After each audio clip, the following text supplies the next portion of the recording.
Hello friends, நான் உங்கள் கணேஷ். நீங்கள் பார்த்துட்டு இருக்கிறது டேஸ்ட் வித் அண்ணாச்சி. இன்றைக்கி நம்ம புடலங்காயை வச்சு சிக்கன் 65 ஸ்டைலில் ஒரு 65 தாங்க செய்ய போகிறோம். ரொம்ப ரொம்ப சிம்பிளான மெத்தடு. இது வரைக்கும் புடலங்காயை விரும்பி சாப்பிடாதவங்க கூட இதை விரும்பி கண்டிப்பாக சாப்பிடுவாங்க, குழந்தைங்க உட்பட. கண்டிப்பாக நான் சொன்ன மெத்தடில் நீங்கள் ஒரு முறை செஞ்சு பார்த்து அசந்து போவீங்க.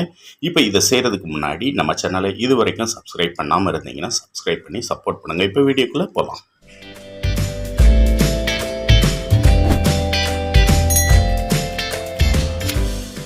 ஓகே ஃப்ரெண்ட்ஸ், நான் இதுக்கு ஒரு 1/2 கிலோ அளவு உள்ள 2 புடலங்காய் எடுத்திருக்கேன். கொஞ்சம் நல்ல ரொம்ப முத்துனதாக இல்லாமல் கொஞ்சம் இலசாக பார்த்து அந்த மேலே இருக்கிற அந்த வெள்ளை கலர் தோலை கொஞ்சம் நல்லா ஸ்க்ரப் பண்ணிடுங்க. ஸ்க்ரப் பண்ணிவிட்டு நல்லா கழுவிட்டு இந்த மாதிரி ரெண்டாகவும் அப்புறம் குறுக்காகவும் இந்த மாதிரி கட் பண்ணி வச்சுக்கோங்க. அப்போ தான் நம்மளுக்கு இந்த மாதிரி பீசஸ் கிடைக்கும். இதை குறுக்கு வாக்கில் நீங்கள் கட் பண்ணிங்கன்னா இந்த மாதிரி, அதாவது ஒரு 3 இன்ச்சு நீளத்துக்கு இந்த மாதிரி கட் பண்ணி எடுத்துக்கோங்க.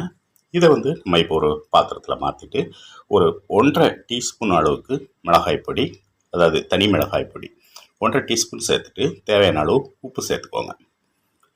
இந்த காய்க்கு எவ்வளோ தேவையோ அந்த அளவுக்கு பொடி உப்பு சேர்த்துட்டு ஒரு 1/2 ஸ்பூன் அளவுக்கு கரம் மசாலா அல்லது சிக்கன் 60 மசாலா நீங்கள் எதுனாலும் சேர்த்துக்கலாம். சேர்த்துட்டு இதை ஒரு முறை நல்லா கலந்து விடுங்க.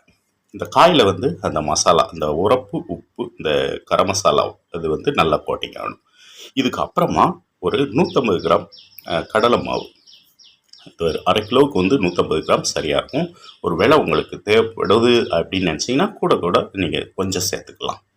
கூடவே 75 கிராம், அதில் கடலை மாவில் பாதி அளவு 75 கிராம் அரிசி மாவு சேர்த்துக்கோங்க. ஒரு ஸ்பூன் அளவுக்கு ரவை சேர்த்துக்கோங்க. ரவை நல்ல ஒரு கிறிஸ்பினஸ் கொடுக்கும். அதனால் ஒரு ஸ்பூன் அளவுக்கு ரவை சேர்த்துட்டு திரும்பவும் இதை நல்லா கலந்து விடுங்க. ஒரு தடவை கலந்து விட்டுட்டு அப்புறம் கொஞ்சம் கொஞ்சமாக தண்ணி தெளித்து கலந்து விடுங்க. நல்லா அந்த மாவுகள்லாம் இந்த காயில் ஒரு கோட்டிங் கொடுக்குற அளவுக்கு ஒரு நிதானமான அளவில் நீங்கள் தண்ணி தெளித்து கலந்து விடுங்க. இப்போ பார்த்தீங்கன்னா நல்லா கோட்டிங் ஆகிருக்கு. இந்த மாதிரி நீங்கள் கோட்டிங் ஆனதுக்கப்புறம் இதை ஒரு 10 நிமிஷம் ஊற விட்டுடலாம். இப்போது ஒரு அடுப்பில் கடாய் வச்சு அதில் எண்ணெய், பொரிக்க தேவையான அளவுக்கு எண்ணெய் ஊற்றிக்கோங்க. நிதானமான சூட்டில் வச்சுட்டு நம்ம கலந்து வச்ச அந்த புடலங்காயை ஒன்றா எடுத்து சேர்த்துக்கலாம். சேர்த்துட்டு ஒரு சைடு நல்லா கலந்து விடுங்க.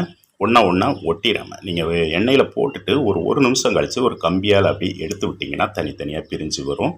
முதல்ல உங்களுக்கு ஒட்டுற மாதிரி இருக்கும், இருந்தால் கூட கம்பி வச்சு பிரித்து விடும்போது நல்லா பிரிஞ்சு வந்துடும். இந்த மாதிரி கலந்து விட்டு அது 2 சைடும் எல்லாம் ஈவனாக வேகிற மாதிரி பார்த்துக்கோங்க.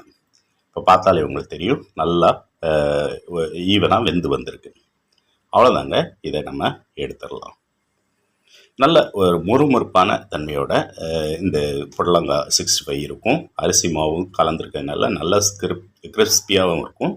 இதை நம்ம சாதத்துக்கு, எந்த விதமான சாதத்துக்குனாலும் சைடிஷாக யூஸ் பண்ணிக்கலாம். அதே நேரம் ஈவினிங் டைமில் ஸ்நாக்ஸாகவும் நீங்கள் பயன்படுத்திக்கலாம். இதே மாதிரி திரும்பவும் ஒவ்வொரு இதாக அடுத்தடுத்த கட்டத்தில் நீங்கள் போட்டு எடுத்துக்கலாம். ஃபைனலாக கொஞ்சம் வெந்ததுக்கப்புறம் கொஞ்சம் கருவேப்பிலை அதில் போட்டு எடுத்திங்கன்னா இன்னும் அது கொஞ்சம் வாசனையோடு இருக்கும். கண்டிப்பாக அதையும் மிஸ் பண்ணாமல் செய்யுங்க. நான் இதே மாதிரி எல்லாமே செஞ்சுட்டேன். இதே மெத்தடில் நீங்கள் செஞ்சு பார்த்து உங்கள் குழந்தைங்களுக்கும் வீட்டில் உள்ளவங்களுக்கு கொடுத்து ஒரு நானும் கிச்சன் குயின் தான் பேர் எடுப்பீங்கன்னு நான் நம்புகிறேன். இன்னொரு வீடியோவில் திரும்பவும் நம்ம சந்திப்போம். ஓகே ஃப்ரெண்ட்ஸ், பாய்.